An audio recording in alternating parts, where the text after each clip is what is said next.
Hey guys, on this episode of Hack Squad Garage, we're going to be working on the SVX again. So it has a check engine light, which you probably saw if you watched the last episode of the SVX. It's for the knock sensor on the driver's side. There's two knock sensors on these. So I've got new knock sensor, I got some spark plugs because I'm sure no one has done that on this, and then since that one is so hard to get to, we're going to be pulling the upper intake manifold off. And then I might actually paint it as well. But so I got some upper intake manifold gaskets. You can see the part number right there. Got my hood prop 9000. Okay, so the first thing I'm going to do is take off this cover, which just has some Allen bolts and one's missing. And then pull off this cover, which is just a couple clips, which I actually put in. I'm not sure what the factory clips look like, but whatever. And then disconnect idle air control valve and crankcase hoses going to the intake. I'll pull the intake out. It's got the dual throttle bodies, so you know, one hose clamp for each side, and we'll go from there.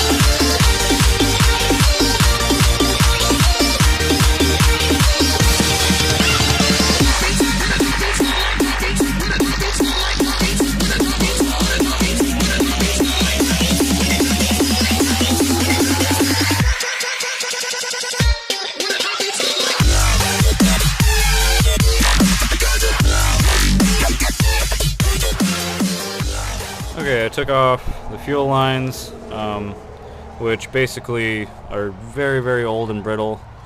There's nothing I could really do to keep them from just shredding themselves, so they needed to be replaced anyway. I may have some laying around, I may just cut them shorter, I'm not really sure yet, but I'll do something about that. I took off the throttle cables right here, pretty easy. Disconnected this vacuum line, that vacuum line, and I found a crack in the intake right here.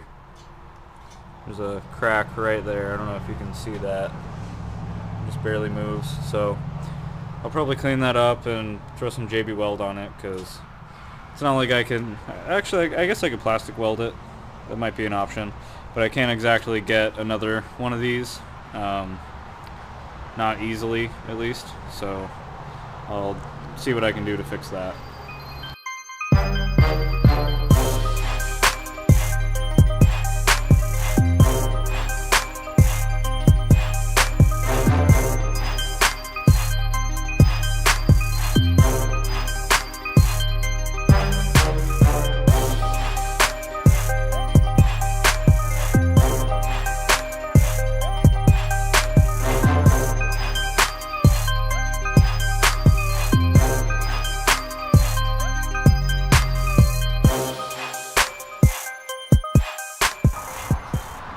I disconnected the EGR right here. It's just two 10mm bolts, and then I'll be reusing the gasket because one, I didn't get one, and two, it looks totally fine. So, but yeah, and then it just has a connector right there, which plugs in right there. So I also took out all the intake manifold bolts except for this one, which hits the AC line. So it'll have to stay where it's at for now, but other than that, all of them are out. Might need a couple hits with a mallet to get this thing to break free. It's, oh, actually that side lifts up. Okay, maybe not. Well, let's find out.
camera screwed up a little, but that one's already installed now. Just don't go too tight on those. I think they're supposed to be 16 foot-pounds. I didn't use a torque wrench on it, but just don't go crazy tight. They don't need to be that tight. Next, I think I'm going to start pulling stuff off of the bottom of the intake manifold, or the upper intake manifold. Not everything, but I'll take this guy off, that guy off, this hose off, and then start taping it up to paint. Oh, did I break something there too? Oh, it's just a vacuum line. Okay, not too big of a deal. But yeah, so I'll basically just get everything off of it and clean it up for paint. One thing I forgot to mention is I could not find a throttle body gasket for this engine anywhere in a reasonable amount of time to get it. So I'm just going to tape off the intake manifold, or I mean the throttle body, and paint around it. And that doesn't concern me too much because, as you guys saw, the engine cover that goes on top covers up the throttle bodies anyway, so it doesn't need to be perfect. But so I got it cleaned up pretty well. I used a wire brush and brake clean. Got most of all the gunk off of the surface. It's pretty reasonably clean. And I've spent like the last couple hours fiddling with vacuum lines and vacuum diagrams, and got some more rubber vacuum hose, and at this point I'm ready to paint it. This is some 3M tape that I got. It's just masking tape, and it for some reason does not stick to the aluminum at all. I didn't have this problem with my legacy intake manifold. It pretty much only sticks to itself. It literally will just fall right off. And I'm using the same VHT Wrinkle Plus red that I used on the Legacy. So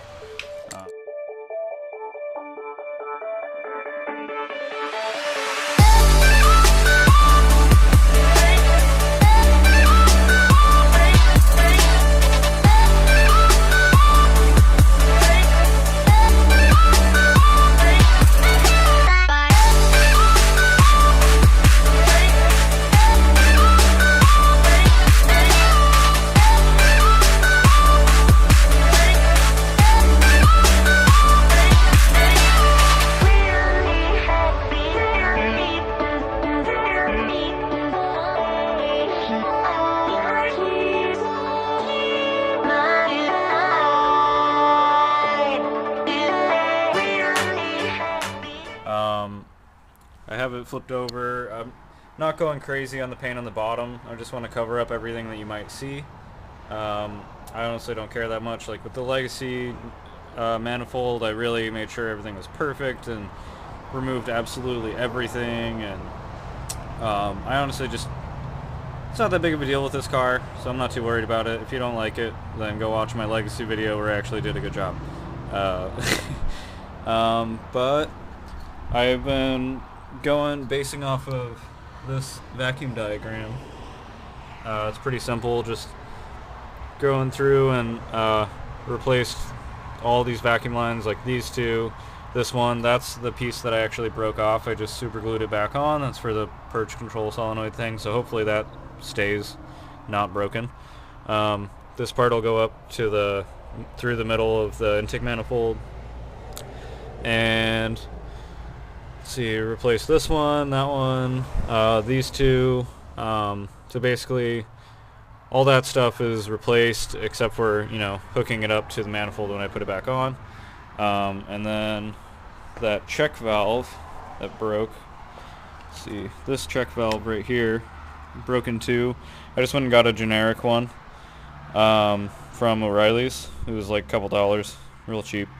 So this goes on this vacuum canister, I guess it is, and basically I can suck through it from the black side, but I can't from the white side. So the black side is going to go to the intake manifold like that, and then that side is going to go on there, basically like that.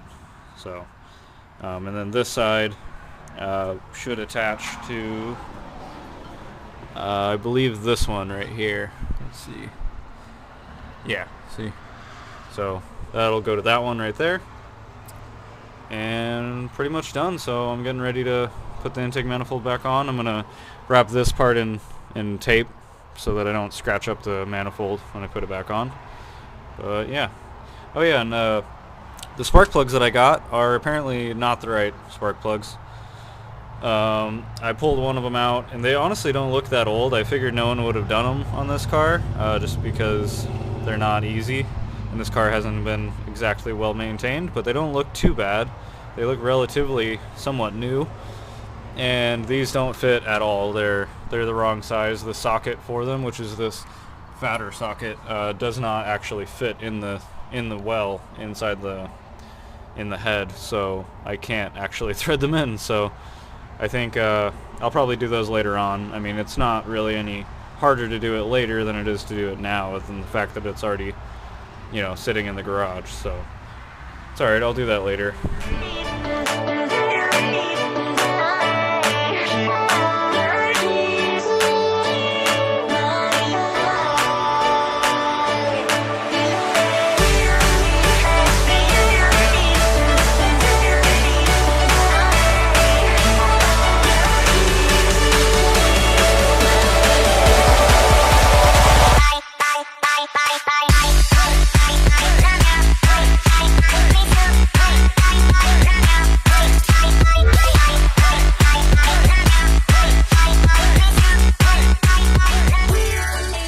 Alright, everything's looking pretty good. I just trimmed the fuel lines a little bit to take off the part that ripped. There's still, I think that's still enough slack. If it ends up not being enough slack, I'll just grab another hose. This one's really old. I think it's original. The return has plenty of room, and the evap one I didn't even have to trim at all. So that's all done. This bolt's a little tricky right here because of the AC line. But basically, if you have the bolt in the hole while you're putting the manifold in place, you can fit it underneath.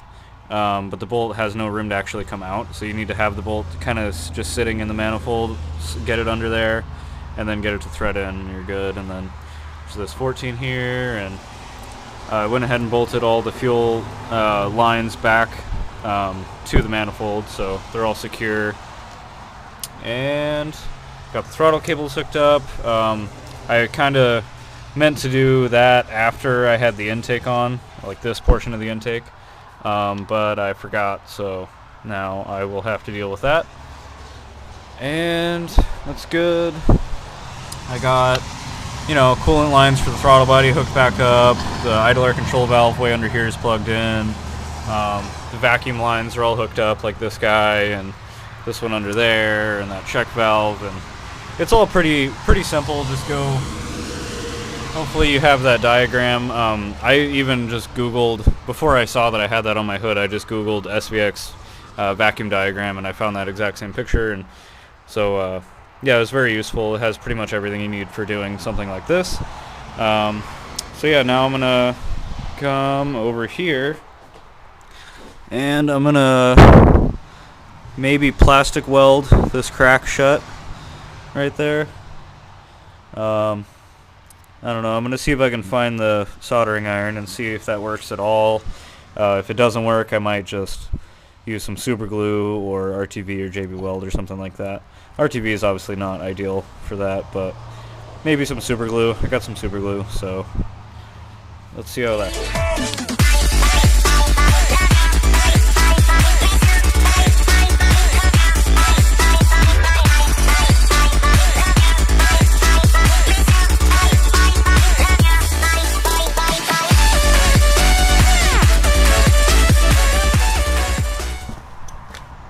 Alright, well, plastic welding was a success. It was a good little idea I had. So you can see, I'm not sure how well you can see that, honestly. Yeah, basically just melted the crack shut. Just using a Harbor Freight, really cheap soldering iron. It doesn't have an on-off switch, and it's pretty sketchy, honestly. You plug it in and it gets hot as shit, so be careful, but really easy to just kind of blend both sides together to reform it. If you have some similar plastic laying around, you can add into it, or they even make kits, you know, where you can add more material. I didn't really do that, but if it's ever an issue again, I can always do that again. So.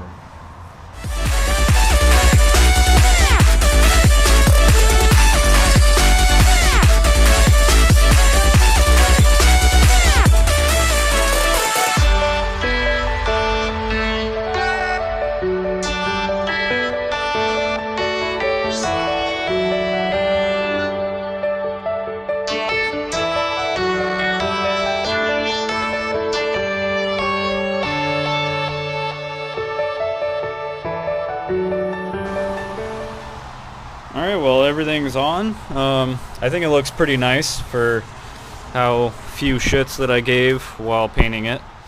I think it came out pretty good. So, everything's on, blah blah blah. Let's see if it starts.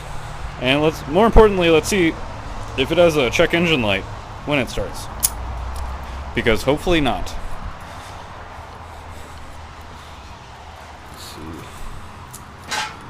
Oh. I guess I should hook up the battery, huh? Might help with starting it. Okay, now let's see if it starts.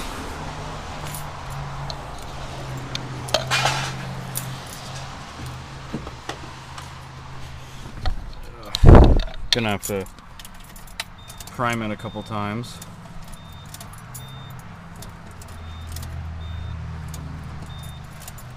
Alright, let's see.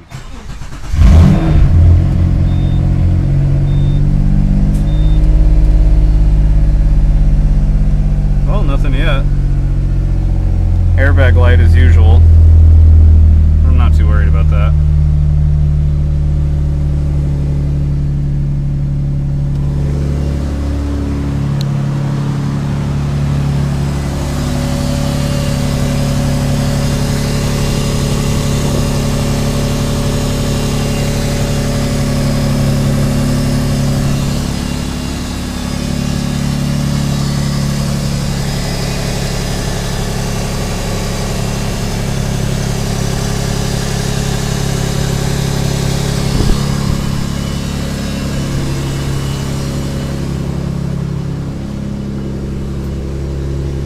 Looking good.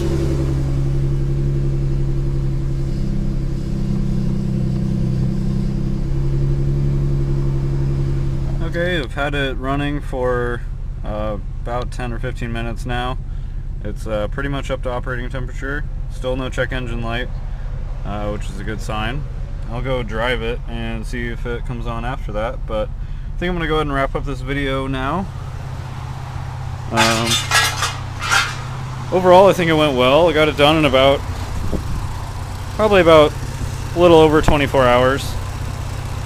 But yeah, not too bad. Just if you're doing the same job, expect a lot of broken vacuum lines, and yeah, expect to replace them all. But really not too hard. Thanks for watching. Subscribe to our channel if you want to see more videos like this. Hit the like button if you like it. If you don't like it, don't hit the like button. But yeah, see you later, guys.